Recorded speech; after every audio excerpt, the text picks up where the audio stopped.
আমরা 10% কাজও করতে পারি নাই, ওই সময় এসে তারা বলে যে বাংলাদেশটাকে আফগানিস্তান বানাবেন। আরবি লিখতেছেন কেন ভার্সিটি এরিয়াতে? কালকে ক্যালিগ্রাফি কর্মসূচি, এটা নিয়ে সে একটা পোস্ট করছে। তো আমি তো শিওর যে আমাদের অনুমতি হয়ে গেছে। অনুমতি না হলে আমি কখনো ভার্সিটি এরিয়াতে যাব না কাজ করতে, এতটুকু কাঁচা কাজ আমি করব না। তারপর আমি সবাইকে বললাম অনুমতি হয়েছে, সকলে আসেন। সকলে আসলো, আমরা সকাল থেকে কাজ শুরু করলাম। শহীদ মিনারের একদম ফ্রন্ট সাইডের যে দেয়াল, এখন আমি এখানে একটু বিষয় উল্লেখ করি। শহীদ মিনারের একদম বরাবর যে লেখাটা আছে লালের ভিতরে, যে আহ, আমার আমার ভাইয়ের রক্তে রাঙানো 21শে ফেব্রুয়ারি, আমি কি তোমায় ভুলিতে পারি। একদম ছোটবেলা থেকে এই লাইনটার সাথে আমরা পরিচিত। তো এটা হচ্ছে আমাদের কত বড় একটা আবেগের জায়গা সেটা আমরা জানি। ভাষা আন্দোলন নিয়ে আমরা পড়াশোনা করছি, আমরা জানি। তো আমরা হচ্ছে বলছি যে এটার দুই পাশে দেয়াল আগে থেকেই সাদা রং করা ছিল, পুরানা। এর আগে হয়তোবা কোনো কাজ ছিল, সেটাকে কেউ বা মুছে দিয়েছে। কিছু জায়গা মোছা, কিছু জায়গা হচ্ছে মোছা না, এরকম। তো আমরা বললাম যে আমরা হচ্ছে মূল যে জায়গাটা, ওই জায়গাটায় কাজ করব না, আমরা হচ্ছে সাইডে কাজ করব। এরপরে ওই ভাই আমাকে ফোন করলো, মেহেদী ভাই। বললাম যে ভাই আমরা কাজ শুরু করছি। বললো ঠিক আছে, কাজ করেন, আমরা আসবো 10টার দিকে আসবো। ওকে। এরপরে আমরা কাজ শুরু করলাম। সেখানে সেখানে এমন কিছু বাক্য ছিল, সেগুলো হচ্ছে মুখে উচ্চারণ করার মতন, ঠিক আছে? ওগুলো আমরা মুছে দিয়ে আমরা কাজ শুরু করছি। এবং এখানেই না, শুধু আমরা হচ্ছে ফুলার রোডের, ওই রোডের যে মাথা গলি, তারপরে আহ কি বলে মোড়টা, ওইখানেও আমরা কাজ বলছি যে আমরা সাইডেও কাজ করব। ওইখানে একদম শহীদ মিনারের এখানে আমরা কাজ করব না, যারা পারি ওইখানেও করব। এরপরে হচ্ছে আমরা কাজ শুরু করি। কাজ শুরু করার পরে আমাদের কাজ 10%ও হয় নাই। তখন হচ্ছে আহ, কেউ আসে, এসে বলে যে আপনারা কি শুরু করছেন, এগুলা এগুলা কিসের কাজ? আমরা কিন্তু পুরোটা কাজ করলে সেই কাজটা সুন্দর হইতো। আমরা 10% কাজও করতে পারি নাই, ওই সময় এসে তারা বলে যে বাংলাদেশটাকে আফগানিস্তান বানাবেন।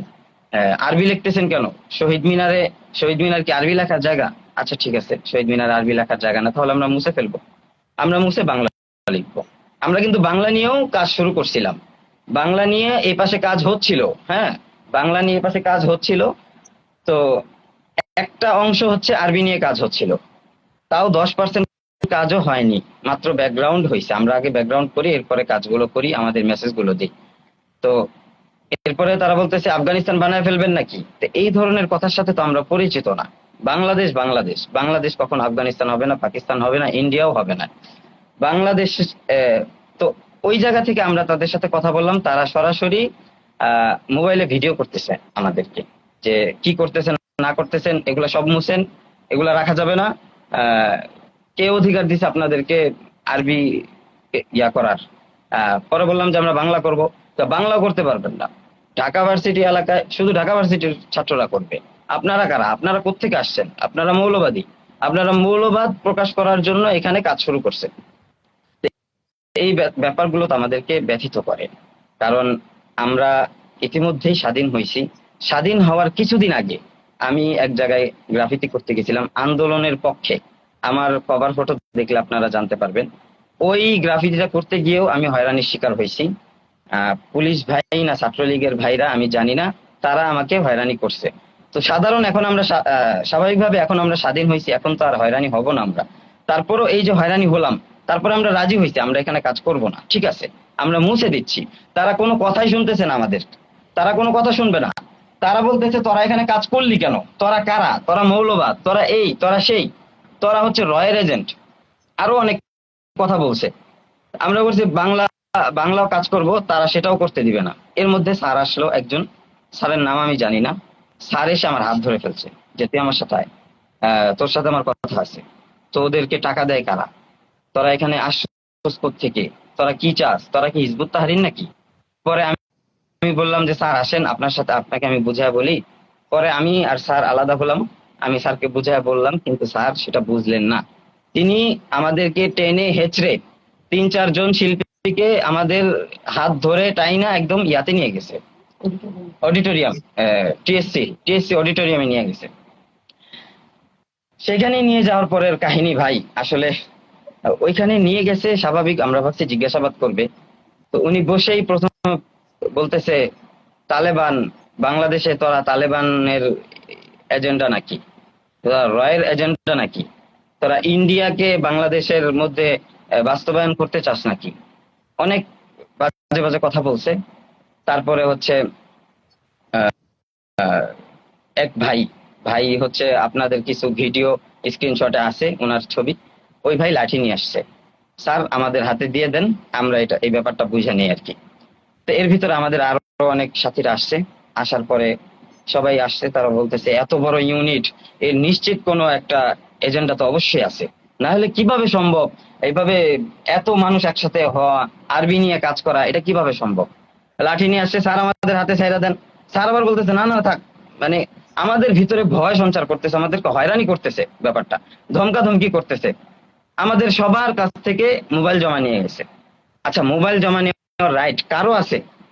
কারো আছে বাংলাদেশে মোবাইল জমা নেওয়ার রাইট? কারো নাই। মোবাইল জমা নিছে, ঠিক আছে, ভালো কথা। মোবাইলে হোয়াটসঅ্যাপ বের করো, যার সাথে কথা বলো, আমি কাকে ভয়েস দিছি সেই ভয়েস শুনছে, সে আমাকে যে ভয়েস দিছে সেই ভয়েস শুনছে। টেলিগ্রাম ছিল, টেলিগ্রামে সে আমার ভয়েস শুনছে। আমি কাকে মেসেজ দিই, কি করি না করি, মেসেঞ্জার, কার সাথে কি যোগাযোগ করি, আমি ফেসবুকে কি পোস্ট করছি, এগুলো তো ভাই আমরা আগে দেখছি। স্বাধীন হওয়ার পরে তো এগুলো দেখতে চাই নাই আমরা। আমরা এগুলো কেন দেখলাম? আমাদেরকে যারা দেখালো তাহলে তারা কারা?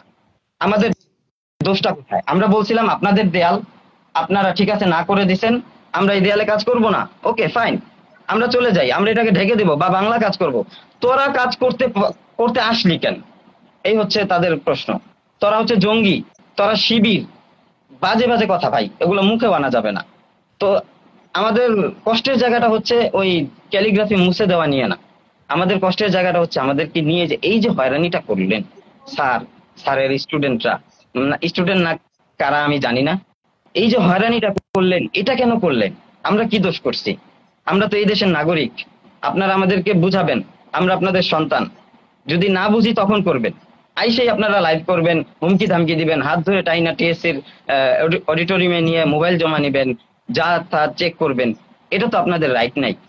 আমরা কিচ্ছু বলতে পারিনি, একদম জিম্মি, পুরা জিম্মি, আমাদের মুখ থেকে একটা ভাষা শোনা হয় নাই। আচ্ছা, এরপরে বলতেছে যে তোরা ক্যালিগ্রাফি করলি, এত টাকা পাইলি কই?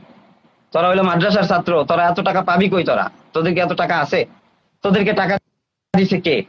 তা আমাদেরকে আসলে একজন, আমাদেরকে তো কেউ কেউ টাকা দিছে, আমরাও কেউ যে যা পারছি কিছু টাকা উঠাইছি। আমাদের এক বন্ধু, ওনার বাবার বন্ধু, এক মসজিদের খতিব, বড় আলেম, ভালো মানুষ, ওনার কাছ থেকে উনি আমাদেরকে 30,000 টাকা দিছেন। এই তো পেয়ে গেছি, উনি হচ্ছে তোদের নেতা, তোর নেতারে ডাকবে। নেতার নাম্বার সংগ্রহ করলো, সংগ্রহ করার পরে ফোন দিল ওই ভদ্রলোককে। উনি কিন্তু কিচ্ছু জানে না, আমাদেরকে চিনে না, জাস্ট আমার ওই ফ্রেন্ডকে চিনে, আমাদের কাউকে চিনে না। ওই ফ্রেন্ড গিয়ে বলছে যে আমরা এরকম কাজ করব, আপনি আমাদেরকে কিছু টাকা দেন বা পারলে হেল্প করেন, এই টাইপের আর কি, ডোনেশন যেটাকে বলে। তো নেতা পাওয়া গেছে, এই লোককে মিরপুর থেকে নিয়ে আসছে হুমকি ধামকি নিয়ে। এই লোকটা ভালো মানুষ, আপাদমস্তক ভালো মানুষ, আলেম মানুষ, বড় মুফতি সাহেব। উনি যখন ঢুকছে, স্বাভাবিক ওনাকে ন্যূনতম রেসপেক্টটুকু দেয় নাই। ওনারা তো ভাবছেই আমরা মৌলবাদী, আমরা দেশে বিশৃঙ্খলা সৃষ্টি করতে আসছি, আমরা দেশটাকে আফগানিস্তান বানাইতে আসছি, এই জন্য শুরুতেই ওনার সাথে বাজে বিহেভ করছে। এটা আমাদের খুব কষ্ট লাগছে যে একজন, উনি আমাদের শিক্ষকের মতো হবে, যিনি আমাদের সাথে কথা বলছেন উনিও আমাদের শিক্ষকের মতো, তো একটু রেসপেক্টও ওনাকে দেয় নাই। তো আসলে কি বলবো, ওই সময়ের ঘটনাটা খুব কষ্টের। আমার কতগুলা ফ্রেন্ড আছে, ওরাও দেখছে এই কাহিনীগুলা কিভাবে আমাদেরকে জিম্মি করে রাখা হয়েছে। যাই হোক, এরপরে আমাদের থেকে মিডিয়া আনছে, কতগুলা মিডিয়া আনছে, মিডিয়া এনে বলতেছে যে কি তোদের ইয়া নেওয়া হবে, রিপোর্ট নেওয়া হবে। ওকে নেন, আমাদের অডিও রেকর্ড নেওয়া হচ্ছে। আমরা বলতেছি যে স্যার আমাদের ভিডিও রেকর্ড নেন, আপনি ভিডিওতে আমাদেরকে প্রকাশ করবেন, আমরা কি বলবো না করবো। এখন অডিও যে রেকর্ড নিল, এখন অডিও রেকর্ডের তো কোনো আসলে ইয়াত্তা নাই, এটা আপনি যেভাবে ইচ্ছা সেভাবে কাটছাট করতে পারেন। বাংলাদেশে সব সম্ভব, বাংলাদেশে যেহেতু স্বাধীনতার পর এমন হয়রানি সম্ভব, বাংলাদেশে অডিও কাট করে অপবাদ দেওয়াও সম্ভব। তা আমরা বলছি আমাদের ভিডিও শর্ট নেন, সে ভিডিও শর্ট নিবে না। তাহলে এ দ্বারা কি বোঝা যায়? এই হয়রানি করার মানেটা কি? আমরা কি দোষ করছি? আমরা যদি দোষ করে থাকি সেটার শাস্তি আছে, কিন্তু এই ধরনের শাস্তি দেওয়ার অধিকার তাকে কে দিছে? অনেক কষ্ট নিয়ে লাইভে আসছি আসলে। আমার ওস্তাদ আছেন, হানিফ ভাই আমার বন্ধু আছে, ওরা একদম প্রত্যক্ষ সাক্ষী। আরো অনেকে তো ছিলেন, তো কি বলবো এখন। আমার আমি একদম শুরু থেকে শেষ পর্যন্ত ক্লিয়ার করলাম, যেহেতু আমি উদ্যোক্তা হিসাবে ছিলাম, আমি সবাইকে ডাক দিছি, তো আমি আমার জায়গা থেকে যতটুকু বলার ততটুকুই বললাম। আচ্ছা, এখানে আমাদের একটা জিনিস অনেক গুরুত্বপূর্ণ, সেটা হচ্ছে আমি বর্তমান সময়ে আমরা যে জিনিসটা বেশি দেখতে পাচ্ছি সেটা হচ্ছে আমাদের এই চট্টগ্রাম, যেখানে গতকালকে গ্রাফিতি করা হয়েছে, আর ঢাকা যেটা আজকে গ্রাফিতি করা হয়েছে। তো এই দুইটা জায়গার মধ্যে একটা বিশেষ, আমরা আমাদের যারা দর্শক, ঠিক আছে, তাদের মধ্যে একটা ভুল ধারণা তৈরি হয়েছে। সেটা হচ্ছে 52র চেতনা মুছে দিয়ে আমরা আরবি ক্যালিগ্রাফি করেছি প্রথমত, ঠিক আছে। আনফরচুনেটলি এই গুজবটা ছড়ানো হয়েছে ওনাদের থেকে, কেননা 52র যে লাল কালি দিয়ে লেখা ওটা সম্পূর্ণ এখনো প্রতীয়মান, ঠিক আছে, এখনো আছে ইন দিস স্পেস। আপনারা গেলে ওখানে দেখতে পাবেন ওই স্পেসের মধ্যে ওটা এখনো প্রতীয়মান আছে। আমাদের কেউ ওটাতে হাত দেয়নি, উল্টো ওখানে সাদা লেখার উপরে যে স্প্রে গুলো পড়েছিল আমরা ওটা মুছে সাদাটাকে আরো সামনে প্রজ্বলিত করেছি। আমরা এই জায়গাটা আমাদের জায়গা থেকে করেছি। সেকেন্ড কথা হচ্ছে এই জায়গাটা তারা ছবি দিচ্ছে বিফোর দেন আফটার আমাদের একটা আরবি ক্যালিগ্রাফি, অথচ ওদের ওই কাজটা সম্পূর্ণই আছে। আমরা কোন জায়গাগুলোতে করেছি? আমরা ওনাদের কোনো বাংলা লেখা মুছি নাই। গত বছর যেগুলো লেখা হয়েছিল 21 ফেব্রুয়ারিতে, ওগুলোর উপর চূড়া দেওয়া হয়েছে, চূড়ার উপর প্রতিবাদী গ্রাফিতি ছিল, সেগুলোর উপরেও গত একদিনে আমরা গিয়ে দেখেছি সেখানে সাদা প্রলেপ ছিল অনেক জায়গাতে। সেখানে আমরা মুছে দেশাত্মবোধক মেসেজ গুলো দিতে চেয়েছি।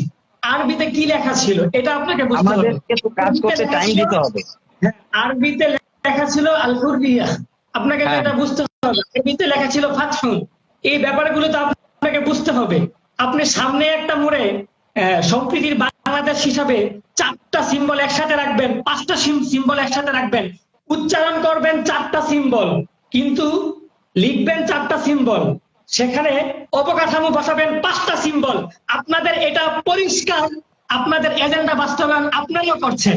হ্যাঁ, আমরা আমাদের এখান থেকে স্পষ্ট, আমরা এই দেশের নাগরিক, আমাদের ছাত্র ভাই মারা গিয়েছে, আমি নিজের হাতে শহীদকে ধরেছি, আমি নিজের হাতে আহতকে হসপিটালে নিয়েছি। আমি ঢাকা ছেড়ে 1 সপ্তাহ বাড়িতে ছিলাম, কেন?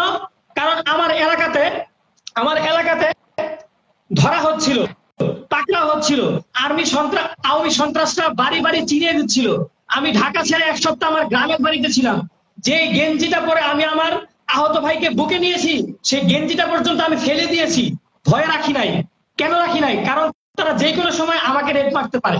সেখানে কত বড় সাহস হলে আমাদের মতন মানুষকে এই সমস্ত তারা ট্যাগ লাগায়। এই সাহস তারা কোথায় পেল?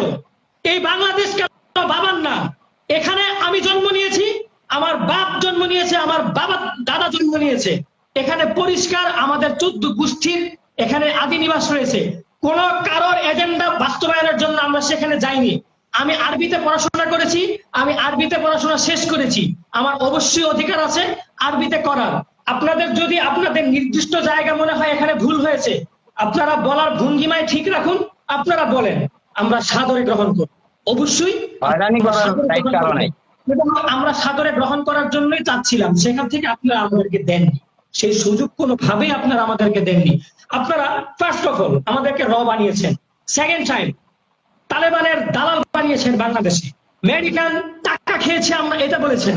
আমরা বিভিন্ন দেশের বিভিন্ন জায়গার আমরা এখানে এজেন্ডা বাস্তবায়ন করার জন্য আমাদেরকে আপনারা পরিষ্কার ট্যাগ গুলো দিয়েছেন।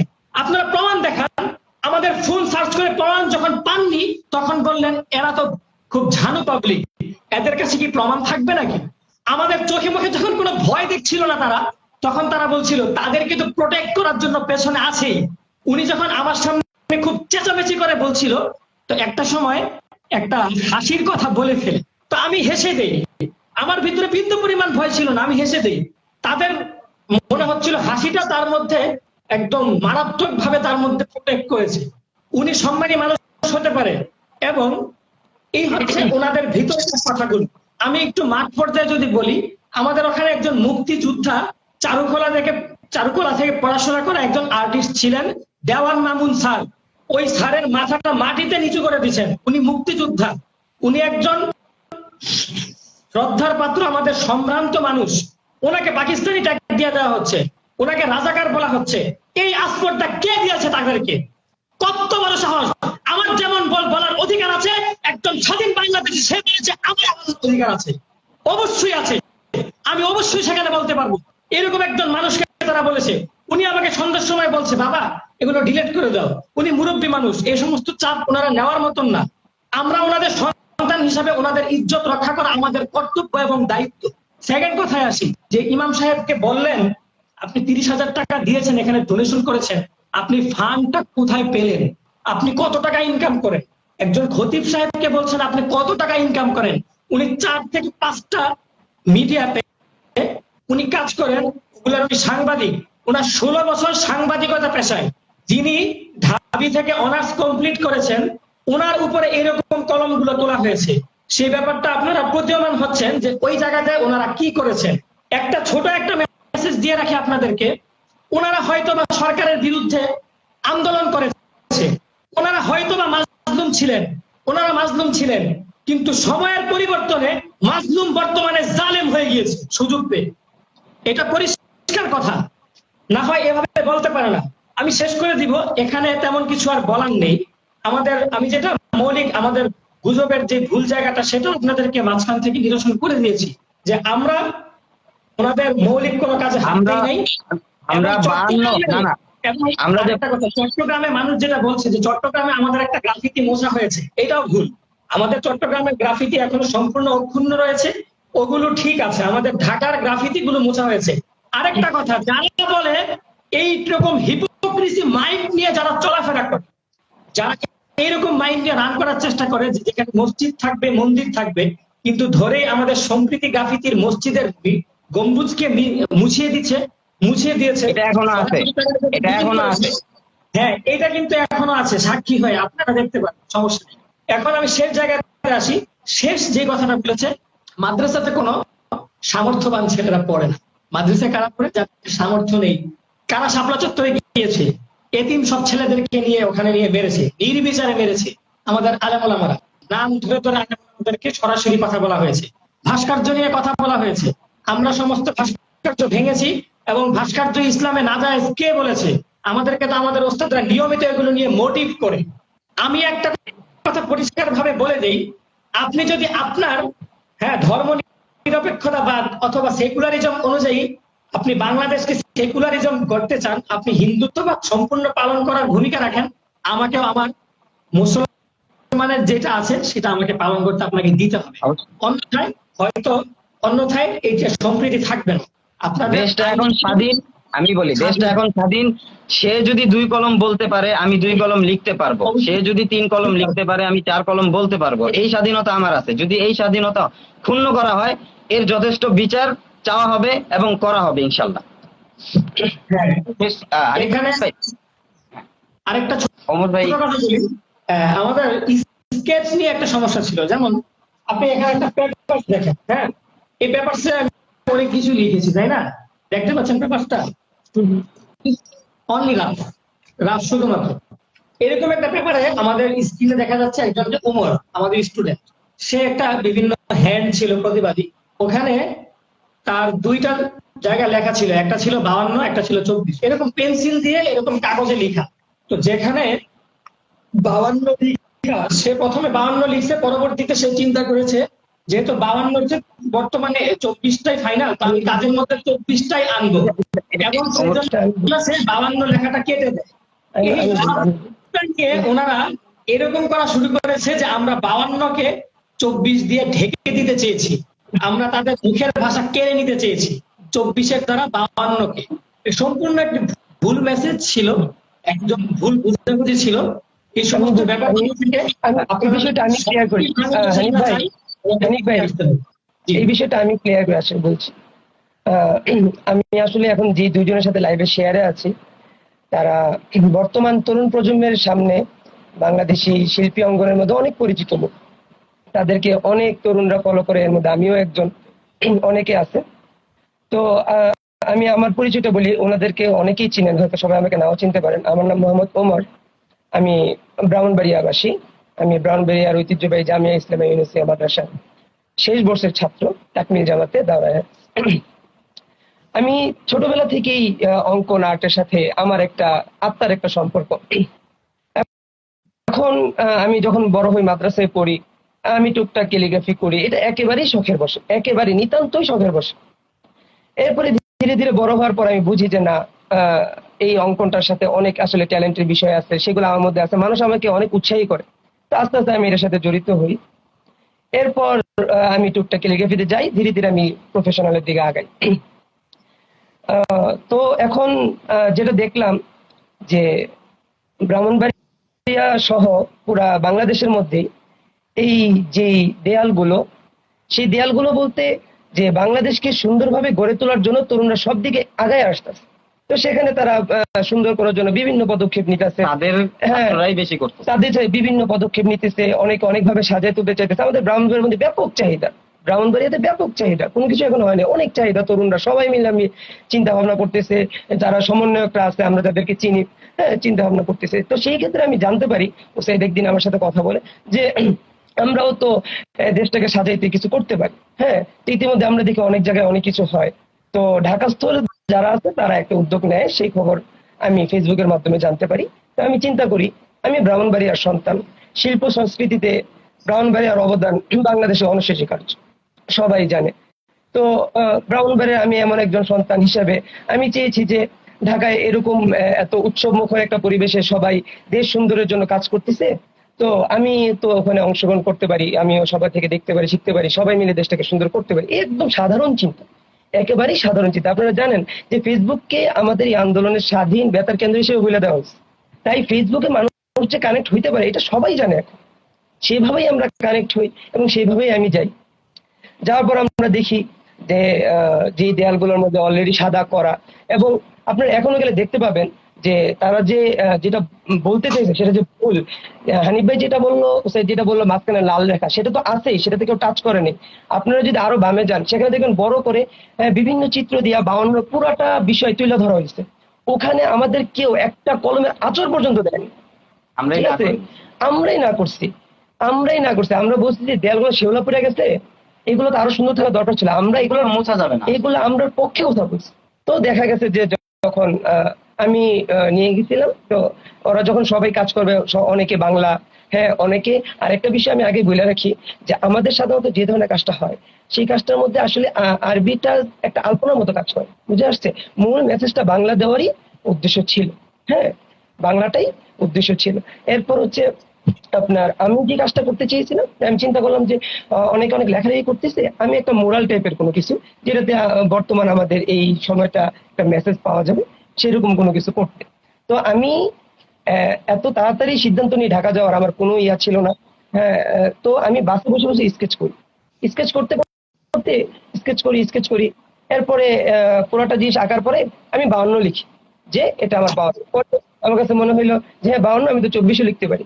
হ্যাঁ, 52 সাথে আমি 24 লিখি, 24 সাথে একটা রাইট চিহ্ন দিই। কিন্তু কথা হচ্ছে যে বাই মিস্টেকলি, ঠিক আছে, যখন আমি 52টা লিখি, তখন আমার উদ্দেশ্য ছিল 52 থেকে 24, 52 থেকে 24, এই বিষয়টা বোঝানোই আমার উদ্দেশ্য ছিল, 52 থেকে 24, ঠিক আছে। তো ভাই আপনারা জানেন রাফের মধ্যে কত কিছু হয়, আমরা প্র্যাকটিস করি, প্র্যাকটিসে কত কাটা ছেঁড়া এই সেই কত কিছু হয়, ঠিক আছে। তো বাই মিস্টেকলি, এটাকে মিস্টেকও বলা যায় না, আমি আসলে 24টাকে হাইলাইট রাখার জন্য আমার ব্রেনে, কারণ এটা হচ্ছে আমার একটা রাফ, জাস্ট এটা আমি এটা দেখে কাজ করি, আমি দেয়ালে কি কাজ করি সেটা হচ্ছে আসল মেসেজ।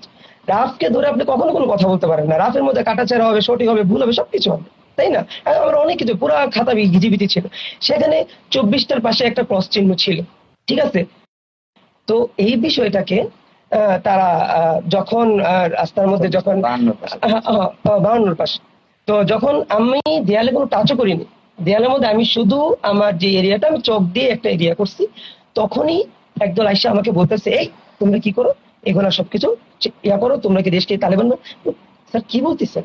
আমি বলি আমার কথা হচ্ছে যে যদি এরিয়া তাদের হয় তাহলে তারা যখন বলবে তখন কিন্তু আমরা মেনে গেছি যে হ্যাঁ আপনাদের যদি থাকে আমরা অন্য জায়গায় কাজ করবো, বুঝে আসছে কথা? কিন্তু উনি যখন আমাকে বলছে না, প্রথমে যখন কাজ করতে না করছে আমরা রিকোয়েস্ট করছি বাংলায় করবো, ওনারা বলছে বাংলায় করতে পারে, তখন আমরা বলছি আমরা আশেপাশে করবো, বলছে তোমরা আশেপাশেও করতে পারবে না, ঠিক আছে? আমরা কিন্তু অনুমতি নিয়ে গেছি। অথচ যখন এই আমার যে ইয়াটা ছিল সেটা তখন করাও হয়নি, তাদের একজন আসছে, আসার পরে তারা বলতেছে যে কি করেন, তখন আমি দেখাইছি আমার স্কেচটা, সে দেখছে, দেখার পরে বলে যে ঠিক আছে আপনি করেন, বলে যে আপনি করেন, তাদের মধ্যে একজন।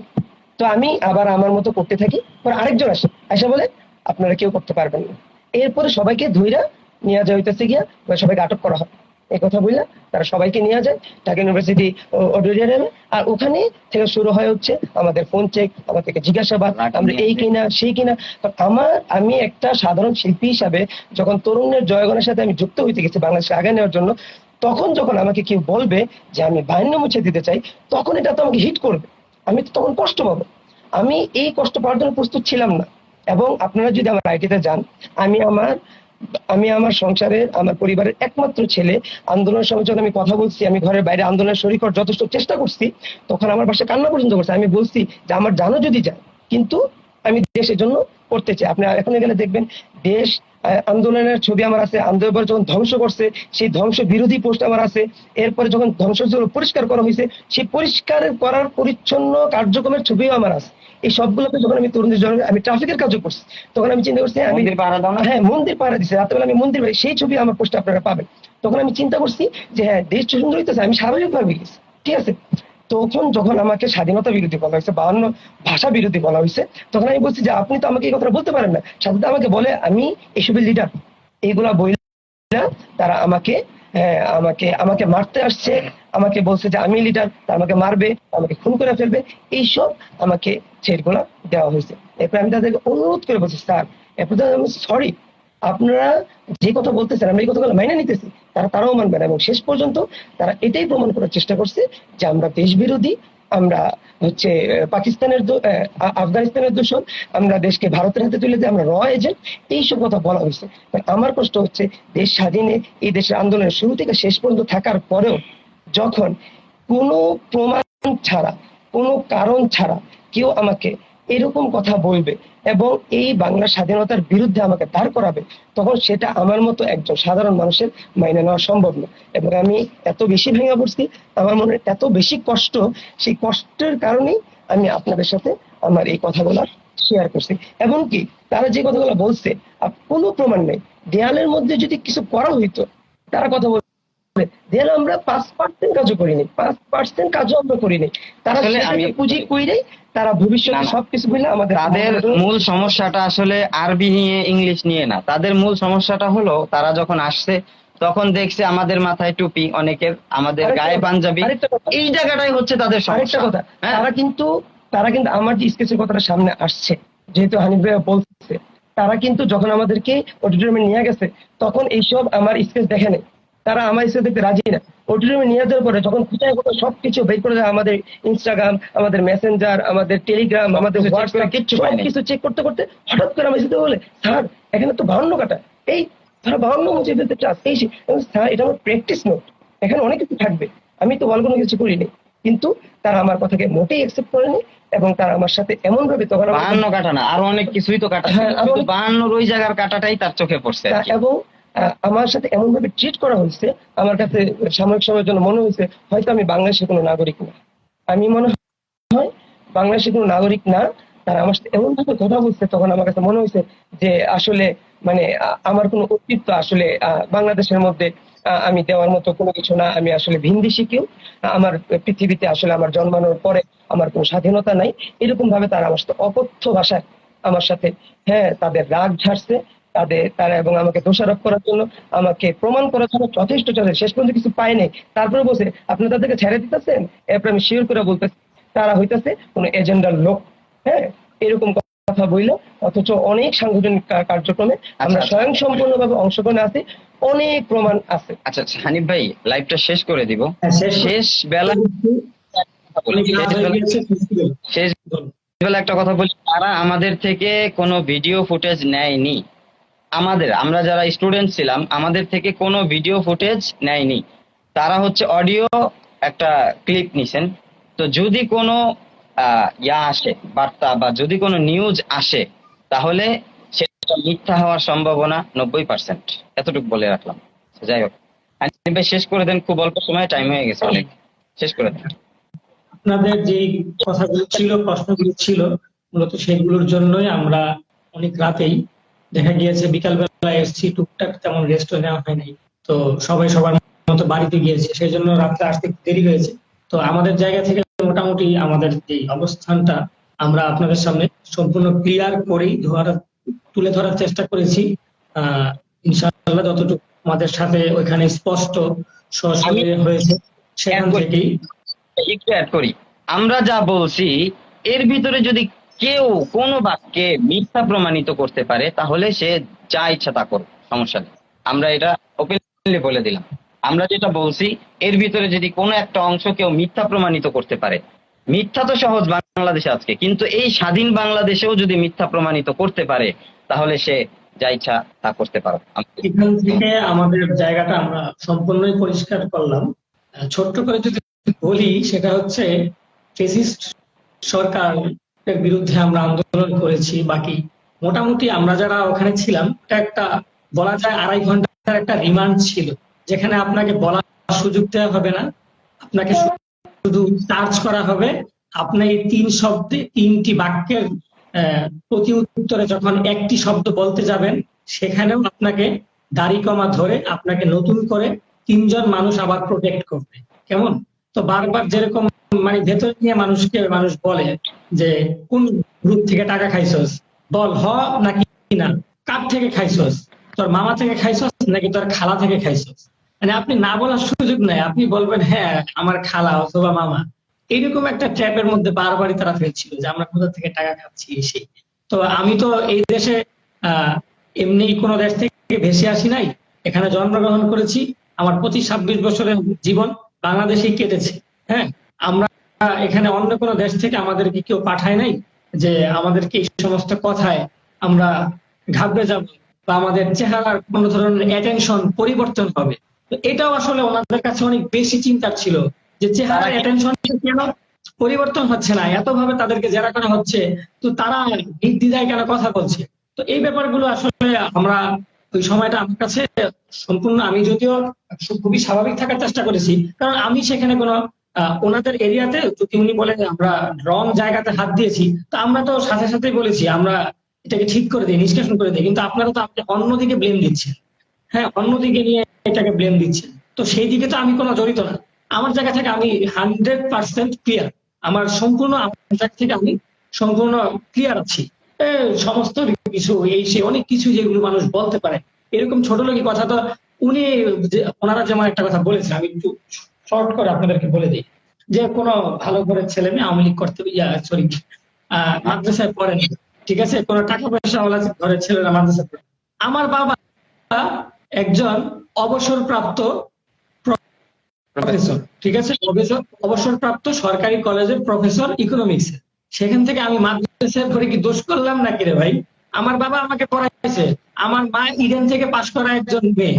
আমি কি এই দেশে কোনো জায়গা দিয়ে ভাইসা আসছি? ভাইসা তো হাসি নাই। আমার বাবা মা যথেষ্ট সম্ভ্রান্ত পরিবারের, সেখান থেকে আমার জন্ম।